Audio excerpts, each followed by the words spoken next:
Mark, it's the, Kevin Systrom at Instagram, it's all of these people, understood this consciously, and we did it anyway. That culture is missing here. So part of what we're trying to do to achieve those goals is like take really big, audacious points of view on the world and then train ourselves to be patient. And it's really, really hard. The entire society is set up to not be patient anymore. Consumer internet businesses are about exploiting psychology. And that is one where you want to fail fast because, people are unpredictable, and so we want to psychologically figure out how to manipulate you as fast as possible and then give you back that dopamine hit. We did that brilliantly at Facebook. Instagram has done it. WhatsApp has done it. Snapchat has done it. Twitter has done it. So there are great examples. WeChat is doing it. There are great examples of failing fast is the right path to exploiting psychology of mass populations of people. I feel tremendous guilt. I think we all knew in the back of our minds, even though we feigned this whole line of like there probably aren't any really bad unintended consequences. I think in the back, deep recesses of our minds, we kind of knew something bad could happen. But I think the way we defined it was not like this. Turn it off. That's what I would say. It's hard for young people now because they're hooked. They're addicted. If you don't think you're addicted, and I'm talking about anyone, from the highest to the lowest, if you don't think you're addicted, then see if you can turn it off for a week. It got quiet in here, didn't it? Didn't it get real quiet? It's a tool, so we should use it. God has blessed us with free will. Now it's free will magnified, free will on steroids. You're free to go in any direction you want. It will allow you, and it's not the enemy. It's just a reflection of our own free will. And we all want to be liked. But now we want to be liked by 16 million. And will now, some of us, do anything to be liked. We used to do anything to be liked, but it was by the person in front of you. Now it's to be liked by 16 million people that you don't know. We have to ask ourselves, what is the long-term, if not the short-term effect of too much information?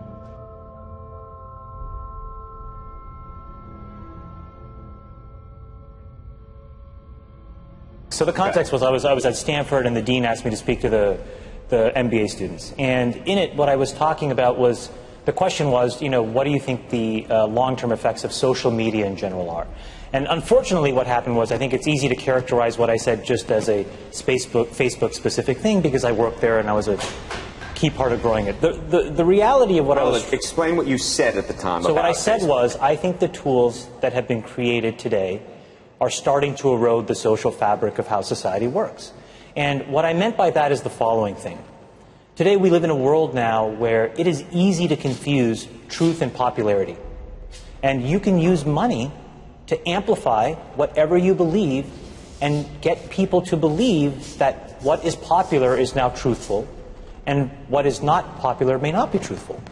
Joe and I, for example, we've been on the other side of climate for a long time, right? And the reality is now I can take money and I can use that through all of these social media systems that exist to hundreds of millions of people, and I can convince all of Joe's friends and everybody like him of my opinion in very subtle and small ways. And he can do the same to me. We can do that about vaccines. We can do that about gay rights. We can do that about bathroom laws. We can do that about Roy Moore. And so I think the question we have to ask ourselves is, how do we live in a world where this is now possible? And so it was about that, but just so I understand, was it because I read and watched parts of what you were talking about. Part of it seemed to me about the ability to pay to manipulate people's thoughts. The other seemed to me to be this sort of ADD society with which the sort of liking and everything else has created this sort of feedback loop that you compared to drugs. We know for a fact that what all of these systems do, every single one, is it exploits our own natural tendencies in human beings to get and want feedback. And that feedback, chemically speaking, is the release of dopamine in your brain. And so what these feedback loops do, and they exist everywhere, in Call of Duty, in other video games, in social networking sites, they get you to react. When Facebook was getting going, I had these people who would come up to me and they would say, you know, I'm not on social media. And I would say, okay, you know, you will be. And then they would say, no, I value my real life interactions, I value the moment, I value presence, and I value intimacy. And I would say, well, you're a conscientious objector, that's okay. You don't have to participate, but, you know, we'll get you eventually. and like, I don't know if I really understood the consequences of what I was saying. Because the unintended consequences of a network when it grows to 1 billion or 2 billion people, and it literally changes your relationship with society, with each other, with you know, it probably interferes with productivity in weird ways. God only knows what it's doing to our children's brains. You know, if the thought process that went into building these applications, Facebook being the first of them to really understand it, that thought process was all about how do we consume as much of your time and conscious attention as possible. And that means that we need to sort of give you a little dopamine hit every once in a while because someone liked or commented on a photo or a post or whatever. And that's going to get you to contribute more content, and that's going to get you, you know, more likes and comments. And it's a social validation feedback loop that it's like it's exactly the kind of thing that a hacker like myself would come up with, because you're exploiting a vulnerability in human psychology. It literally is a point now where I think we have created tools that are ripping apart the social fabric of how society works. That is truly where we are. And I would encourage all of you, as the future leaders of the world, to really internalize how important this is. If you feed the beast, that beast will destroy you. If you push back on it, we have a chance to control it and rein it in. And it is a point in time where people need to hard break from some of these tools and the things that you rely on. The short-term dopamine-driven feedback loops that we have created are destroying how society works. No civil discourse, no cooperation, misinformation, mistruth. And it's not an American problem. This is not about Russian ads. This is a global problem. So we're in a really bad state of affairs right now, in my opinion. It is eroding the core foundations of how people behave by and between each other. And I don't have a good solution. You know, my solution is I just don't use these tools anymore. I haven't for years. It's created huge tension with my friends, huge tensions in my social circles. If you look at, like, you know, my Facebook feed, I've posted maybe 2 times in 7 years. 3 times, 5 times. It's less than 10. And it's weird. I guess I kind of just innately didn't want to get programmed. And so I just tuned it out. But I didn't confront it. And now to see what's happening, it really bums me out. Like, think about, like, there were these examples where there was a hoax in WhatsApp where in some, like, village in India, people were, like, afraid that their kids were going to get kidnapped, etc. And then there were these lynchings that happened as a result, where people were like vigilante running around. They think they found the person, and I mean, seriously? Like, that's what we're dealing with. You know, imagine, like, when you take that to the extreme, where, you know, bad actors can now manipulate large swaths of people to do anything you want. It's a really, really bad state of affairs. And we compound the problem, right? We curate our lives around this perceived sense of perfection because we get rewarded in these short-term signals, hearts, likes, thumbs up, and we conflate that with value and we conflate it with truth. And instead what it really is fake, brittle popularity that's short-term and that leaves you even more, and admit it, vacant and empty before you did it. Because then it forces you into this vicious cycle where you're like, what's the next thing I need to do now?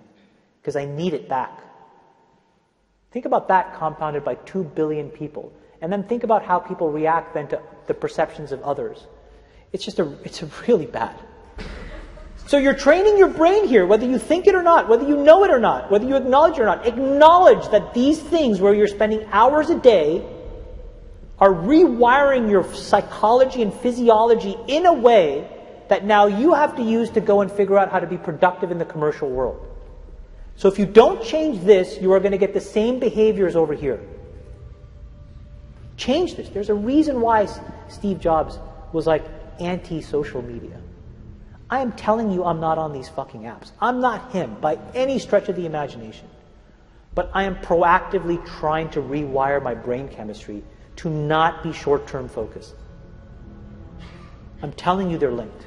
And I think that if you get too desensitized and you need it over and over and over again, then you become actually detached from the world in which you live. You become callous, you become crude. And you live in front of your screen. But Chamath, let me ask you this, because the thing that I've been so concerned about is Facebook just announcing that you're going to be having some app that you can use when you're 7 to 13. I mean, it's one thing for us to be doing this, but to be hooking your kids on something that you're describing as a dopamine fix at that age, that's crazy. So look, I think in the case of Facebook specifically, I think they have probably done more than any other company, quite honestly, to try to fix it because of all of the companies, and I've seen them all up close. They're the most, frankly, to be very blunt and honest, the best run and the most technically sophisticated. But they're also emailing me if I haven't logged onto Facebook for a while saying, hey, did you see the post from so-and-so? Did you see the post from so-and-so? Trying to lure you back in. And again, we can make those decisions as adults, but as children, that is a different... Well, I think the product, and I don't know it quite honestly in as much detail as I should, but I think the way that that product works, because of privacy laws in the United States, you actually have to get parental permission. The point, though, is, and what you're bringing up is, I think, is the most important thing. We all have never taken a step back and actually asked ourselves, how should we be interacting with these things now, 7 years into it? And what should we be expecting of the Internet at large? Look, the reality may be the entire business model of the Internet may be fundamentally somewhat broken, right? Because we allow ourselves to get interacted with in ways where we don't necessarily control the medium or the messenger. And we are not putting up any barriers to ever give yourself any downtime from that either. Exactly. And so it may mean that we all collectively need to figure out, not just individuals, but also the companies, also governments, quite honestly, how different business models need to exist so that we can actually divorce ourselves from how this stuff is working. What goes on? Tonight here, a warning about Facebook and what some believe it's doing to kids. The warning comes from two of the company's earliest executives. Carter Evans is following this. We kind of knew something bad could happen. Chamath Palihapitiya, a former Facebook executive once in charge of user growth, now says he has tremendous guilt about the social network he helped build. We have created tools that are ripping apart the social fabric of how society works. And it's influencing the next generation. Studies show 92% of teens go online daily, and 1 in 5 young people regularly wake up in the night to send or check messages on social media. He's not the only social media executive blowing the whistle. Former Facebook President Sean Parker recently said the initial goal was to get people hooked. You're exploiting a vulnerability in human psychology. The inventors, creators understood this consciously, and we did it anyway. We have to hold the tech industry accountable. Jim Steyer is founder of Common Sense Media. They, in many cases, have ignored the consequences, some of the downsides of some of the innovations they brought to our society. You don't realize it, but you are being programmed. It was unintentional, but now you got to decide how much you're willing to give up. When Facebook was getting going, I had these people who would come up to me and they would say, you know, I'm not on social media. And I would say, okay, you know, you will be.